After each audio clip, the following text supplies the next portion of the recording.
Hello students, welcome back to my YouTube channel She Diligence.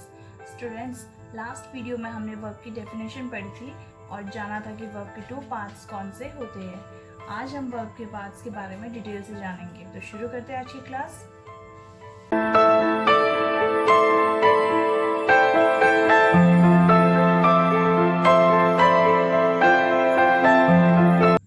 तो देखिए, verb के 2 parts हमने कल पढ़े थे, जो कि होता है मेन वर्ब और सेकंड होता है आपका helping or auxiliary verb.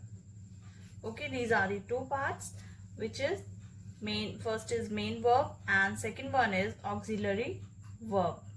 Okay, तो वर्ब का जो फर्स्ट पार्ट होता है मेन वर्ब, वो क्या शो करता है? Action of subject. It shows action of subject. Okay, ये आपका सब्जेक्ट का एक्शन को शो करता है। और हेल्पिंग वर्ब क्या शो करता है? ये शो करता है स्टेट ऑफ सब्जेक्ट।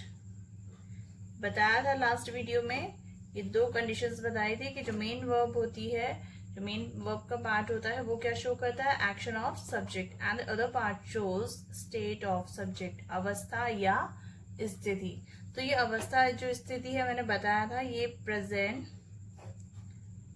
पास्ट और फ्यूचर किसी भी टेंस में हो सकती है। किसी भी टेंस को शो करता है ये कि ये जो आपका वर्क हुआ है सब्जेक्ट का, वो कौन से टेंस में हुआ, वो प्रेजेंट में था, पास्ट में था या फ्यूचर में था। तो हम आज पहले डेफिनेशन जान लेते हैं मेन वर्ब की। What is main verb? हम डेफिनेशन कहेंगे, the main verb is also called the lexical verb or principal verb. Okay, it shows, ये शो करती है, क्या शो करती है? Action of the subject. तो it shows action of the subject. तो ये एक्शन को शो करती है, किसका एक्शन? सब्जेक्ट का। We can say the main verb can stand alone. जो मेन वर्ब होती है वो स्टैंड अलोन कर सकती है, यानी कि अकेले इस्तेमाल हो सकती है, और can be used with the helping or auxiliary verb. Okay, तो हमने कहा मेन वर्ब जो है वो also called the lexical or principal verb. It shows action of the subject. ये शो करती है, क्या शो करेगी? एक्शन ऑफ द सब्जेक्ट को, कि सब्जेक्ट हमारा क्या कार्य कर रहा है। The main verb can be stand alone and can be used with the helping or auxiliary verb. Okay, it can stand alone, अकेले इस्तेमाल हो सकती है, ये इसको किसी हेल्पिंग वर्ब की जरूरत नहीं होती है। ठीक है, और ये कैसे भी 2 तरह से इस्तेमाल हो सकती है, पहला तो ये और दूसरा ये कि ये हेल्पिंग वर्ब के साथ भी इस्तेमाल हो सकती है। हम इसके एग्जाम्पल देखेंगे। तो फर्स्ट हम कहेंगे कि राम प्लेज। हमने कहा राम खेलता है। हम अगर इस सेंटेंस में हमें हेल्पिंग वर्ब यूज नहीं की, हमने सिर्फ क्या यूज की है? Main verb. इफ वी से राम इज प्लेइंग, तो प्लेइंग क्या है? प्ले की आईएनजी फॉर्म है, जो कि है मेन वर्ब, और इज क्या है यहाँ पे? हमारा हेल्पिंग वर्ब। ठीक है, तो यहाँ पे हमने विदाउट हेल्पिंग वर्ब यूज किया है अपनी मेन वर्ब का, और यहाँ पे हेल्पिंग वर्ब के साथ। नेक्स्ट एग्जाम्पल हम देखेंगे, We eat mangoes. हम आम खाते हैं। ठीक है, तो यहाँ पे ईट के साथ हमने देखा ये जो मेन वर्ब है इसके साथ कोई हेल्पिंग वर्ब हमने यूज नहीं की है। लेकिन हम अगर कहें वी आर ईटिंग मैंगोस, तो हम आम खा रहे हैं, तो ईट की आईएनजी फॉर्म आई और यहाँ पे हेल्पिंग वर्ब आर आया है। ये है हमारी मेन वर्ब। ओके, नेक्स्ट हम एग्जाम्पल देखें। ही wrote a letter. Okay, and अगर हम ये कहें he was writing a letter, तो इसमें भी हम देखेंगे कि जो wrote है ये हमारी मेन वर्ब है। क्या है? Main verb. इसके साथ हमने हेल्पिंग वर्ब यूज नहीं की है, लेकिन अगर हम आईएनजी फॉर्म यहाँ पे यूज कर रहे हैं तो ये हमारी मेन वर्ब होते हुए भी हमने इसके साथ हेल्पिंग वर्ब का इस्तेमाल किया है। तो हमने कहा कि मेन वर्ब जो है हेल्पिंग वर्ब के साथ और हेल्पिंग वर्ब के बिना दोनों तरह से यूज हो सकती है। Okay, next we have helping verb. इसकी डेफिनेशन देखेंगे। Helping verb is also known as auxiliary verb. Okay, it shows the state of the subject.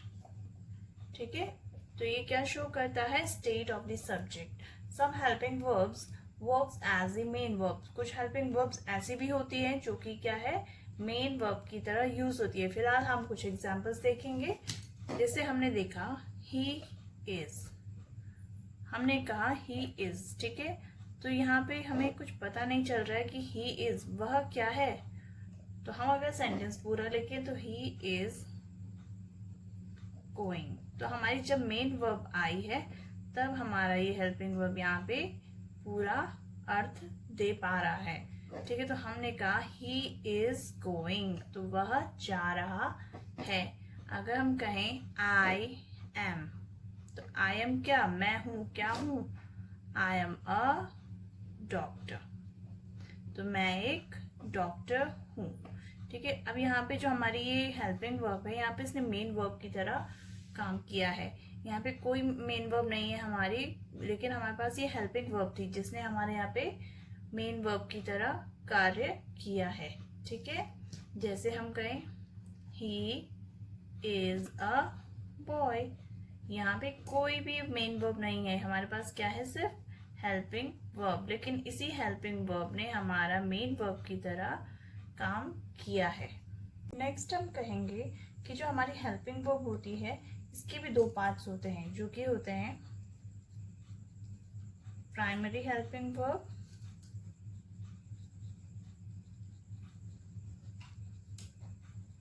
And next we से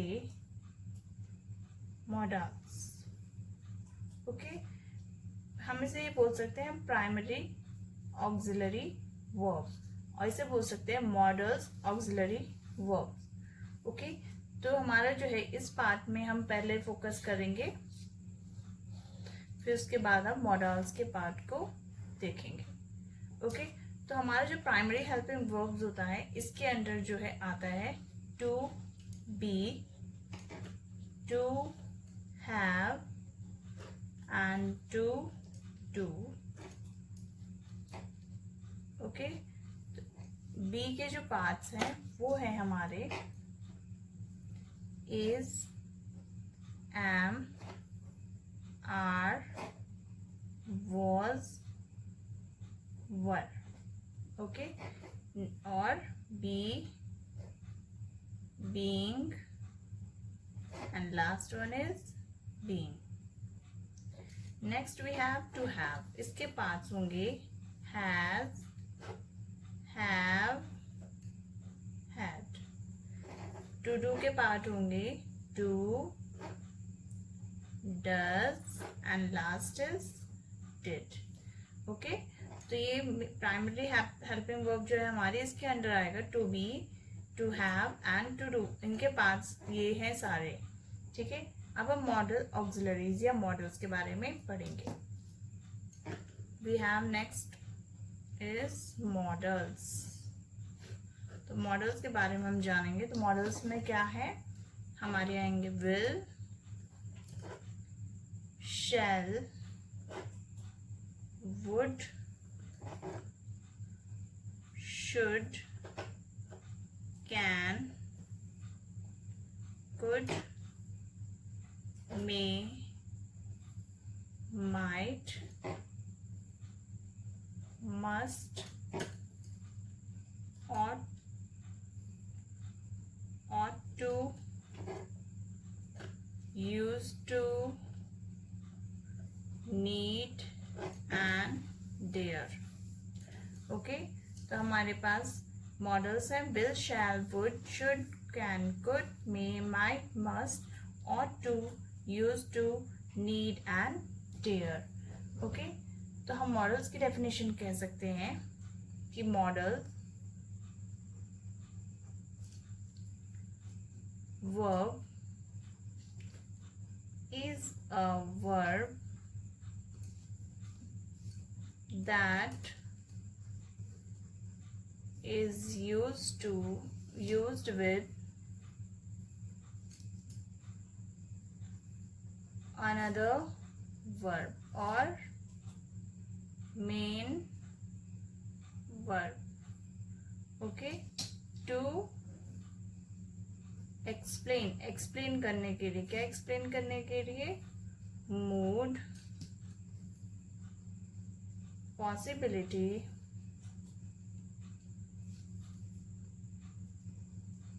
permission,